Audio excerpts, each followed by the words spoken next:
वो एक गुरु और शिष्य जंगल से होते हुए अपने गांव वापस जा रहे थे। तो अंधेरा काफी हो चुका था। तो शिष्य ने अपने गुरु से कहा कि गुरु जी, काफी रात हो चुकी है और सूर्य भी पूरी तरीके से डूब चुका है। तो बेहतर यही होगा कि हम आज की रात यहीं आसपास के किसी गांव में गुजारें, फिर सुबह होते ही अपने गांव की तरफ निकल जाएंगे। तो गुरुजी ने अपने सिर को हिलाया और वह आसपास के किसी गांव में एक छोटे से घर के पास जाकर रुके। वो जैसे ही वहां गए तो गुरुजी के शिष्य ने दरवाजा को नॉक किया। अब जैसे ही दरवाजा को खटखटाया तो अंदर से एक गरीब आदमी बाहर निकल के आया। तो गुरुजी ने बोला कि हम अपने गांव जा रहे थे, लेकिन काफी अंधेरा होने की वजह से हमने इसी गांव में आज रुकने का फैसला किया है। तो क्या आज रात आपके घर रुक सकते हैं? ये सुनने के बाद उस गरीब आदमी ने हाँ कर दिया और उसके बाद उसने गुरुजी और उनके शिष्य को अंदर बुलाया। अब जैसे ही गुरुजी घर के अंदर गए तो उसने देखा कि उस आदमी के घर में बहुत ही ज्यादा गरीबी थी। तो फिर गुरुजी ने उस आदमी से पूछा कि तू काम क्या करता है? इस पर उस आदमी ने कहा कि मेरे पास बहुत ज्यादा जमीन है। फिर गुरुजी ने सवाल किया कि तेरे पास अगर इतनी ज्यादा जमीन है तो फिर इस तरीके से तू क्यों जी रहा है? तो उस गरीब आदमी ने बोला कि मेरे पास जो जमीन है वो किसी काम का नहीं है और सभी गांव वाले कहते हैं कि वो जमीन बंजर है, वहाँ फसल नहीं उगाई जा सकती है और वहाँ फसल उगाना भी खुद की बेवकूफ़ी होगी, क्योंकि इससे खुद का ही अपना नुकसान होगा। तो गुरुजी ने फिर सवाल किया कि तो फिर तेरा गुजारा किस पर होता है? तो उस पर उस आदमी ने बोला कि मेरे पास एक भैंस है और उसी से मेरा पूरा घर का खर्चा चलता है। ये बात गुरुजी सुनकर अब सो जाते हैं। काफ़ी रात गुजर जाती है और रात को जब सब गांव वाले सो जाते हैं तब गुरुजी ने अपने शिष्य को जगाते हैं और उस गरीब आदमी की भैंस को खोलकर अपने गांव की ओर चल जाते हैं। तो उस टाइम पे शिष्य ने गुरु से पूछता है कि गुरुजी, आप गलत तो नहीं कर रहे हैं? क्योंकि उस गरीब आदमी की पूरी जिंदगी की रोजी रोटी इस भैंस से चलती है। ये बात सुनकर गुरुजी अपने शिष्य की तरफ देखते हैं और मुस्कुराते हुए आगे बढ़ जाते हैं। अब उस घटना को तकरीबन 10 वर्ष गुजर जाते हैं और जो गुरु का शिष्य था अब वो बहुत बड़ा गुरु बन चुका था। तो उसे एक दिन रियलाइज होती है और उसे याद आती है कि जिसके साथ आज से 10 साल पहले मेरे गुरु ने सही काम नहीं किया था, मुझे जाकर एक बार देखना चाहिए कि वह आदमी की लाइफ किस सिचुएशन में, किस परिस्थिति में है। तो वह शिष्य उस गांव की तरह जाता है जहां आज से 10 साल पहले उस घटना हुई थी।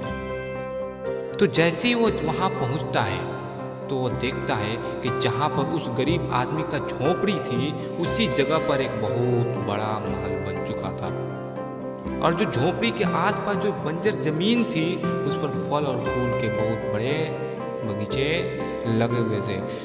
तो तभी अचानक से उस महल का मालिक आता है और वो मालिक वही आदमी था जिसकी भैंस आज से 10 साल पहले चोरी की गई थी और गायब हुई थी। अब शिष्य उसको पहचान लेता है और शिष्य उस आदमी से बोलता है कि तुमने मुझे पहचाना?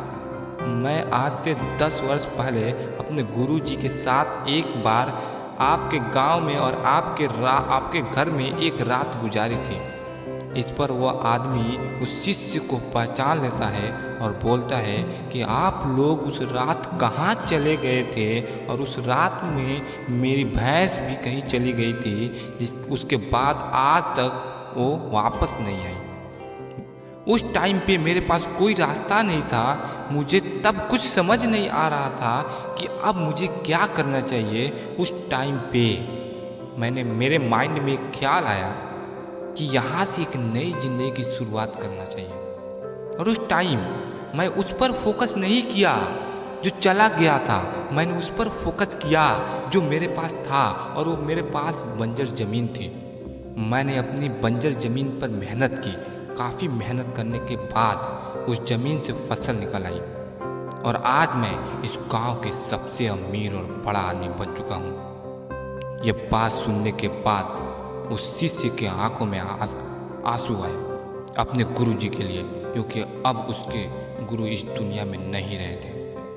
उसे ये बात अब समझ आई और वो रोने लगा कि गुरु ने जो उस टाइम किया था वो गलत नहीं किया था। वो कुछ पल के लिए गलत लग रहा था, लेकिन वास्तव में वो गलत नहीं किया था। उसका फल आज हमें देखने को मिल रहा है। तो इस कहानी से हमें क्या सबक मिलता है? तो इस कहानी से हमें दो सबक मिलता है, और हम कह सकते हैं कि we can learn 2 lessons from this story. और पहला लेसन ये है कि हमारे नज़र में कुछ पल के लिए जो टीचर्स हैं, जो कोच हैं, जो ट्रेनर हैं, जो हमें कुछ सिखाते हैं, वो कुछ समय के लिए गलत तो लग सकते हैं, लेकिन वास्तव में रियल में वो गलत नहीं होते हैं। आने वाले फ्यूचर में उसका कभी ना कभी हमें रियलाइज होता है कि जो ये चीज़ मेरे साथ एक्सीडेंट हुआ वो गलत नहीं था। अगर ये चीज़, अगर वो चीज़ नहीं हुआ होता तो मैं आज यहाँ ना होता और ये नहीं कर रहा होता। यानी कि कोई भी चीज़ जो है हमारे लिए कुछ पल के लिए गलत हो सकता है, लग सकता है, लेकिन वास्तव में वो उसका रियलाइज फ्यूचर में होता है। तो टीचर कभी गलत नहीं होता है यार, उसको कभी गलत मत समझना। और सेकेंड लेसन हम कह सकते हैं कि हमें ये मिलता है यहाँ से कि हमारे पास भी बहुत कुछ है, बहुत कुछ है यार, लेकिन कुछ ऐसी चीज़ें हैं जो हमें आगे बढ़ने से रोक रही है। उस पर हमें काम करना है, उस पर फोकस करना है। जैसे कि उस गरीब आदमी को जो भैंस उसे आगे बढ़ने से रोक रही थी, उस तरीके से हमारे भी कुछ चीज़ें ऐसी हैं जो रोक रही है, उस पर काम करना है और विश्वास करना है खुद पे। क्योंकि अगर खुद पे विश्वास है तो हम कुछ भी कर सकते हैं। अगर पूरी दुनिया हम पे विश्वास करती है और खुद पे विश्वास नहीं है तो हम कुछ भी नहीं कर सकते हैं। देखिए, जब भी हम कुछ बड़ा करेंगे, सोसाइटी से अलग हट के करेंगे, मेजोरिटी जो कर रही है उससे अलग हट के करेंगे, तो हमको बहुत बड़ा एक चीज़ होती है, प्रॉब्लम को फेस करना पड़ेगा, रिजेक्शन को सहना पड़ेगा। रिजेक्शन से बहुत ज़्यादा मिलता है, सोसाइटी से मिलती है, घर वालों से मिलता है, दोस्त से मिलता है, रिलेटिव से मिलता है, नेबर से मिलता है। बहुत ज़्यादा रिजेक्शन को, प्रॉब्लम को फेस करना पड़ेगा। लेकिन खुद पे विश्वास रखिए, और खुद पे विश्वास है और ऊपर वाले पे विश्वास है, इंशाअल्लाह